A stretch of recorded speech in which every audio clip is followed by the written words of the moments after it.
Operation Sindoor എന്ന പേരിൽ പാകിസ്ഥാനിലെ ഭീകര കേന്ദ്രങ്ങൾക്കു നേരെ നടത്തിയ ആക്രമണത്തിൽ പ്രതികരിച്ച് പഹൽഗാമിൽ കൊല്ലപ്പെട്ട മലയാളി എൻ രാമചന്ദ്രന്റെ മകൾ ആരതി.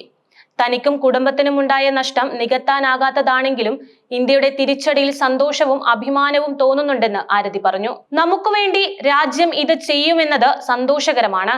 നമ്മുടെ മണ്ണിലാണ് ഞങ്ങൾ നിന്നിരുന്നത്. ആ മണ്ണിലാണ് അവർ വന്ന് ഒരു ദയയുമില്ലാതെ നിരപരാധികളെ കൊന്നുകളഞ്ഞത്. ഇതുപോലെ ഇന്ത്യ തിരിച്ചടിക്കണം. എനിക്കടക്കം ഉണ്ടായ നഷ്ടം നികത്താനാകില്ല, കണ്ട കാഴ്ചകൾ മറക്കാനാകില്ല. പക്ഷേ ഇന്ത്യക്കാരി എന്നതിൽ ഇപ്പോൾ ഞാൻ അഭിമാനിക്കുന്നുണ്ട്. പ്രധാനമന്ത്രിയുടെ വാക്കുകൾ വിശ്വസിക്കുന്നു എന്നും ആരതി കൂട്ടിച്ചേർത്തു. ദില്ലിയിലടക്കം സുരക്ഷ ശക്തമാക്കിയിട്ടുണ്ട്. ജമ്മു കാശ്മീരിലെ വിവിധ മേഖലകളിലെ കോളേജുകൾ അടക്കമുള്ള എല്ലാ വിദ്യാഭ്യാസ സ്ഥാപനങ്ങൾക്കുമാണ് അവധി പ്രഖ്യാപിച്ചത്. അടച്ച വിമാനത്താവളങ്ങളിലേക്കുള്ള വിമാന സർവീസുകളും റദ്ദാക്കിയിട്ടുണ്ട്. പഹൽഗാം ഭീകരാക്രമണത്തിന് മറുപടിയായുള്ള ഇന്ത്യൻ സൈന്യം പാകിസ്ഥാനിൽ നടത്തിയ സർജിക്കൽ സ്ട്രൈക്കിന് പിന്നാലെ രാജ്യത്ത് അതീവ ജാഗ്രതയാണ് നിർദ്ദേശിച്ചിട്ടുള്ളത്. ഏറ്റുമുട്ടലിനിടെ ജമ്മു കാശ്മീരിലടക്കം സുരക്ഷ ശക്തമാണ്. രാജ്യ തലസ്ഥാനത്തും സുരക്ഷ ശക്തമാക്കി.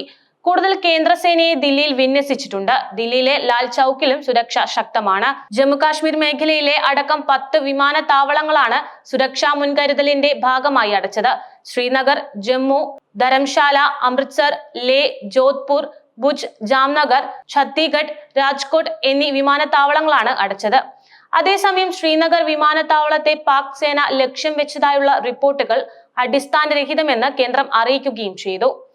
പാകിസ്ഥാനിലെ 9 കേന്ദ്രങ്ങളിലാണ് ഇന്ത്യ ആക്രമണം നടത്തിയത്.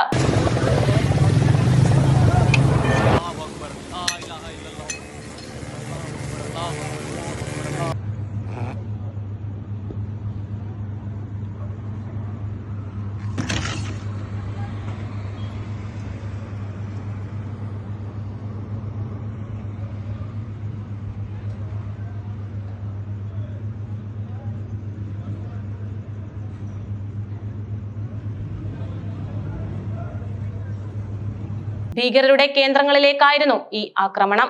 സുരക്ഷ മുൻനിർത്തി ജമ്മു കാശ്മീരിലെ വിദ്യാഭ്യാസ സ്ഥാപനങ്ങൾക്ക് അവധി പ്രഖ്യാപിച്ചിരുന്നു. ജമ്മു മേഖലയിലെ ജമ്മു, സാംബ, കത്വ, രജൌരി, പുഞ്ച് എന്നിവിടങ്ങളിലെ എല്ലാ വിദ്യാഭ്യാസ സ്ഥാപനങ്ങൾക്കുമാണ് അവധി. കാശ്മീർ മേഖലയിലെ കുപ്വാര, ബരാമുള്ള, ഗുരേസ് ഉൾപ്പെടെയുള്ള പ്രദേശങ്ങളിലെ വിദ്യാഭ്യാസ സ്ഥാപനങ്ങൾക്കും കാശ്മീർ ഡിവിഷണൽ കമ്മീഷണർ അവധി പ്രഖ്യാപിച്ചു കഴിഞ്ഞു. ഇതിനിടെ അതിർത്തിയിലുള്ളവരെ ബങ്കറുകളിലേക്ക് അടക്കം മാറ്റി സുരക്ഷ മുൻകരുതൽ ശക്തമാക്കിയിട്ടുണ്ട്. നിയന്ത്രണ മേഖലയിൽ ഏറ്റുമുട്ടൽ തുടരുകയാണ്. നീതി നടപ്പാക്കിയെന്നാണ് ഓപ്പറേഷൻ സിന്ദൂറിന് ശേഷം ഇന്ത്യൻ സേനയുടെ ആദ്യ പ്രതികരണം. കേന്ദ്ര ആഭ്യന്തര മന്ത്രാലയത്തിന്റെ നിർദ്ദേശപ്രകാരം സംസ്ഥാനത്ത് എല്ലാ ജില്ലകളിലും മോക്ക് ഡ്രിൽ നിർദ്ദേശം പ്രഖ്യാപിച്ചിരുന്നു. വൈകുന്നേരം 4 മണിക്കാണ് മോക്ക് ഡ്രിൽ ആരംഭിക്കുന്നത്. മോക്ക് ഡ്രില്ലിന്റെ ഭാഗമായി സിവിൽ ഡിഫൻസ് തയ്യാറെടുപ്പിന്റെ വിവിധ വശങ്ങൾ വിലയിരുത്തും. മോക്ക് ഡ്രില്ലിന്റെ ശരിയായ നടത്തിപ്പ് ഉറപ്പാക്കാൻ എല്ലാ ജില്ലാ കളക്ടർമാർക്കും മറ്റു ഉദ്യോഗസ്ഥർക്കും chief secretary doctor A Jayathilak നിർദ്ദേശം നൽകി കഴിഞ്ഞു. പൊതുജനങ്ങളും എല്ലാ സ്ഥാപനങ്ങളും സംഘടനകളും മോക്ക് ഡ്രില്ലുമായി സഹകരിക്കണമെന്നും ജാഗ്രത പാലിക്കണമെന്നും ആശങ്കപ്പെടേണ്ടതില്ലെന്നും ചീഫ് സെക്രട്ടറി അറിയിച്ചിരുന്നു.